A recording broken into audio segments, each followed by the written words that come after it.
Assalamualaikum teman-teman. Jangan lupa subscribe, like, komen, dan share ya.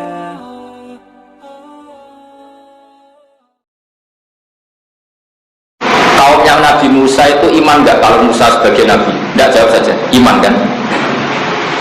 Ya, saya ulang lagi. Ini kaumnya Nabi Musa yang iman. Kaumnya Nabi Musa itu semuanya iman kalau Nabi Musa itu Nabi.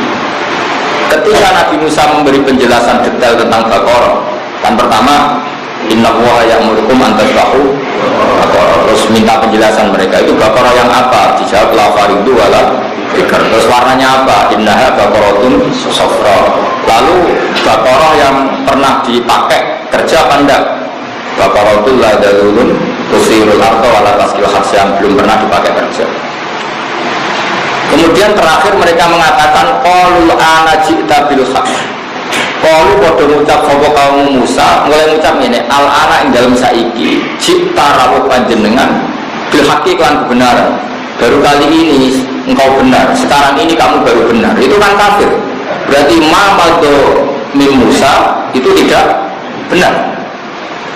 Itu bahaya betul kalau dikatakan orang mukmin pada nabinya. Kan berarti misalnya mengatakan yang Musa baru ini engkau benar, berarti di masa lalu salah, dan meyakini Nabi salah adalah kafir atau murtad. Maka seperti ini harus ditakdirkan. Semua tafsir menakdirkan qaulul ana ji'ta bil haqqi bil haqqil wadih, apa? Bil haqqil wadih. Baru ini, sekarang ini baru engkau menjelaskan kebenaran secara gamblang. Artinya kemarin-kemarin engkau yang membawa hak tapi samar-samar. Sekarang jelas. Tanpa sifat al-wadih, maka kaum Musa menjadi kafir karena sama juga mengatakan kamu sekarang benar, dulu tidak benar. Makanya di sini harus ditakdirkan apa? Qaulul ana ji'ta bil haqq ayil haqqil wadih. Itu lihat di semua tafsir seperti ini. Kalau ada mufassir tidak nafsirin nabi al-wadih, ya berarti orang mufassir. Ya goblok tapi nulis. Oh bahaya. Nah, sama di kitab Muharrar itu ada beberapa kesalahan takbir dan itu dibenarin oleh Imam Nawawi. Misalnya bilang kalau dalam tubuh, ya misalnya ini Imam Muharrar bilang gini, oke, kamu nggak apa-apa, semuanya pakai air dan harus pakai air, namanya wudhu semuanya harus pakai air. Illa ayyakuna fi udwika, misalnya fi udwika, kecuali illa ayyakuna fi udwika misalnya jurhun atau syainun misalnya, atau ila yakuna fi udwika damun. Nah, khawatirnya Imam Nawawi kalau sekedar capu menjadikan orang boleh tayamum, kok nang capune mau pukul sidik.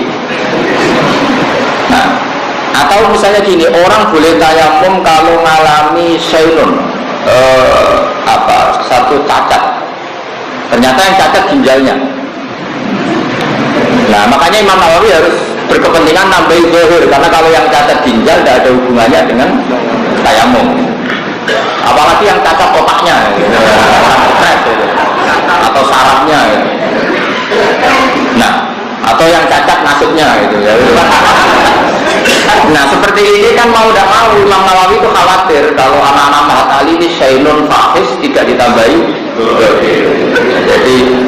Jadi kira-kira seperti itu. Jadi ziyadatul lafaz, kata Imam Nawawi, sekali saya menambahkan satu lafaz maka harus kamu ikuti, karena fala budda minha, karena itu satu keharusan. Sama seorang mufassir harus menambahkan dalam qaulul ana ji'ta bil haqq ayil wadih, karena tanpa penafsiran al-wadih berarti kaum Musa meyakini Musa fima madha adalah yakdzib atau kadzib, karena artinya apa? Sekarang kamu baru benar.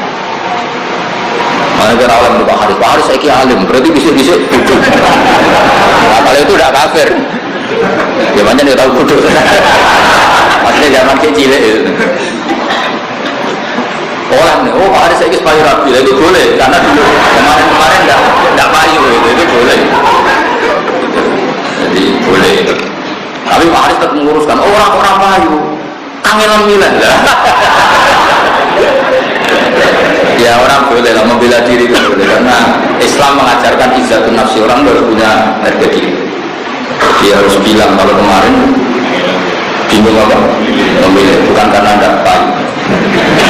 Kalau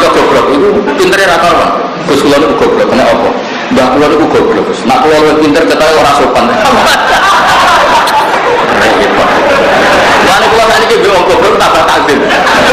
Jangan-jangan mereka milih goblok itu ikhtiaran secara sukarela. Takut gak sopan sama bapaknya, sama mbaknya. Kan mbaknya gak alim, bapaknya ada alim. Kok aku alim ketahui gak sopan. Ya bagus lah. Jadi ini bela kaum goblok. Tapi bapaknya mau coba baca, iso kok putune mau coba mahal itu kan tidak sopan. Ya setuju ya. Maksudnya sarung goblok kesagep aja ngono maksudnya. Aslinya ya orang ngono goblok tenang maksudnya ini kan maksa-maksa benar harga diri ini, no? Jadi ini penting saya utarakan. Jadi kalau dalam ilmu majas itu paling banyak itu majas hadas. Majas ijaz itu kalau dalam bahasa ilmu makna itu sama, tapi kalau di balaghah dibedakan. Ini majas ini, tapi ya sama lah sebetulnya. Jadi apa? Saya ini kan sering belajar balaghah, tapi juga belajar lisanul arabi. Saya juga belajar ilmu mantek. Nanti kelihatan ilmu itu mirip-mirip. Misalnya begini, saya tadi malam-malam sekarang hari apa ya? Malam Sabtu ya. Saya malam Kamis itu masih ngajar di Ma'had Al-Istidhiri. Terus Kamis saya ngisi di Al-Wahdah di acara Al-Akhtas. Sekarang di sini, tadi saya di Kudus. Misalnya begini ya, orang seneng Quran ya, seneng Quran kajian dengan semua pondok Kudus, pondok kajian. Seneng Quran itu kan fanatik wakaf karena diajarin oleh guru-gurunya. Sebetulnya wakaf itu memang satu keharusan. Cuma kelirunya kita, kadang anggap yang harus itu wakaf ya. Sebetulnya bukan wakafnya yang harus itu. Yang harus itu kepastian makna. Yang perangkat lunaknya mau tidak mau kita punya istilah. Terus kita istilahkan wakaf. Sebetulnya kalau dalam disiplin ilmu balaghah itu namanya fasl. Ya di balaghah ada kitabul fasli wal fasli. Kalau di ilmu makna namanya taktek. Taktek itu dipotong-potong. Nah, terus orang Quran menyebut itu. Nah, kenapa saya menerangkan ini? Karena banyak orang salah paham. Dikira wakaf itu satu hal yang sakral. Sebetulnya memang keharusan. Fala Buddha, kalau Imam Nawawi fala Buddha. Misalnya gini, sama tak gede ya. Nah, ini relax saja. Saya tidak pakai Pak Haris karena kalau keliru isi-isi guru. Jadi sampai enak keliru pantas. Bisa santri yang keliru kan. Misalnya begini, kan nggak mungkin misalnya Alhamdulillahilladzi anzala ala abdil kitaba wa lam yaj'al lahu iwaja qayyima.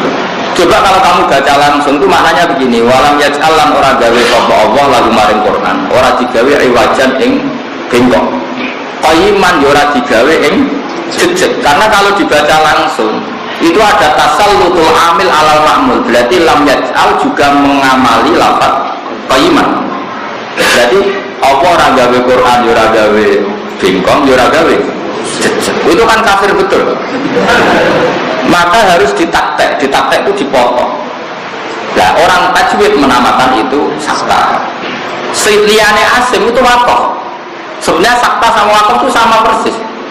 Wong tajwid itu ngotot, nah bukan jenis sakta, nah bukan jenis wakaf. Itu kan wong tajwid saja. Sebetulnya kalau orang makna itu kepentingannya hanya satu. Dan Allah tidak menjadikan Quran itu bengkok berhenti, orang mutakalim ngambil nafas atau tidak bengkok itu maknanya qayyimah jejeg. Karena orang itu kalau ditaktek itu pasti paham. Misalnya saya ngomong ke Haris gini, Haris kamu jangan beli bandeng di Pati. Terus saya jeda juana, maksudnya jangan beli di Pati tapi di. Kalau ngomong saya tak taktek loh, tak jeda. Res kamu jangan Rabi Zainab. Terus saya jeda Sri, maksudnya Rabi Sri. Tapi kalau langsung jangan Rabi Zainab, Sri, Martia dan sebagainya itu semuanya masuk dilarang, apa? Tapi kalau jangan Rabi Zainab terus jeda Sri. Nah, kira-kira seperti itu. Jadi untuk memastikan tidak tasallutul amil yaitu walam yaj'al qayyimah adalah harus ditaktek. Jadi walam yaj'allahu iwaja. Quran tidak dibikin bengkok terus jeda. Mana nih gak bengkok adalah qayyimah. Apa? Jeda. Mana nih orang Rabi Sri, orang Rabi Zainab, mana nih Rabi? Ini kalau jeda. Sekali gak jeda, ini ada tasallut. Jangan Rabi Zainab, Sri, Martia, Pak. Itu mesti semuanya jangan. Lha mulai kok ora ro semangat ali malah takok. Kenapa kok sakta? Mbok jare guru-guru sakta. Pokoke ngono. Olah doyong ora dadi mata. Jadi nanti wisuda Anda itu menjadi haram kalau tidak paham. Tapi nak paham ini rada halal loh. Di sini wong. Nah, begitu juga di surat Yasin. Karena qail awal itu bukan qail sani. Qail awal adalah mustafhim, orang yang tanya. Qail sani itu mujawab, orang yang jawab. Solusinya gimana? Ya ditaktek. Misalnya qalu ya wailana man ba'atsana min marqadina. Harus ditaktek. Ketika orang bangkit dari kubur terus tangi. Lho sing nangekno aku iku sapa? Man ba'atsana min marqadina. Sing nangekno aku iku sapa? Siapa yang membangkitkan kami? Terus Allah menjawab lewat malaikat, hadza ma wa'adar rahman. Kamu dibangkitkan ini sesuai janji Allah yang Maha Rahman. Tentu yang mengatakan pertama adalah sa'il, mustafhim, orang yang tanya. Tentu orang tanya itu tidak yang jawab. Maka supaya tidak jadi makalu-kaulnya satu orang, ditaktek. Jadi manfaatana mimar kodina sing nangekno aku sopo, terus dijawab hadza. Nah kalau dibaca langsung maka nggak jelas ini omongannya siapa. Omongannya mustafhim, omongannya mujawab. Jelas ya. Artinya wakaf sakta ini memang keharusan. Nah karena kelasnya anak-anak itu nggak ngaji mahatali, pokoknya kecil, pokoknya ngono sih. Agar orang takut, kenapa bah? Pokoknya ngono. Lah saya ini pokoknya gue sekutu gue marah ini, saya ini mahatali. Nah kenapa ditaktek? Karena qail awal itu mustafhim, qail sani mujawab. Nah untuk memastikan itu ditaktek. Dong kan?